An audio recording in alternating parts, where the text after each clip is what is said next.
naniniwala ka ba ang tao mamamatay? Oo. Naniniwala ka hindi ka mamamatay kung hindi pa gusto ng Diyos.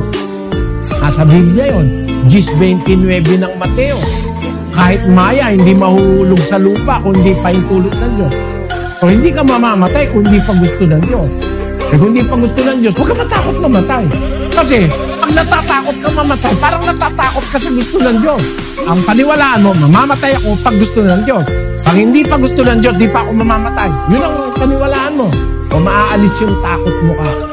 Eh, huwag ka matakot. Maniwala ka sa Diyos. Ba't mo po problemahin eh, mamamatay ka lang pag gusto na ng Diyos? Kung hindi naman gusto ng Diyos, di ka pa naman mamamatay. Maya nga, hindi mahuhulog sa lupa eh. Kung hindi kalooban ng Ama na nasa langit eh. Eh kung yun lang maya, maliit lang ng halaga nun eh. Mas malaki ka sa maya, mas mahalaga ka sa Diyos. Hindi ka niya papayagang mamatay nang hindi mo pa oras.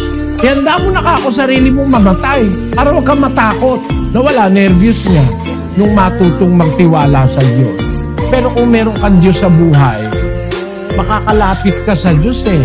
Sa panahon ng pangangailangan, ang sabi ni San Pablo sa Hebreo 4:16, magsilapit nga tayong may pagkakatiwala sa luklukan ng biyaya upang tayo'y magsipagtamo ng awa at mga kasumpong ng biyaya upang tumulong sa atin sa panahon ng pangangailangan. Meron panahon ng pangangailangan tayong hinaharap.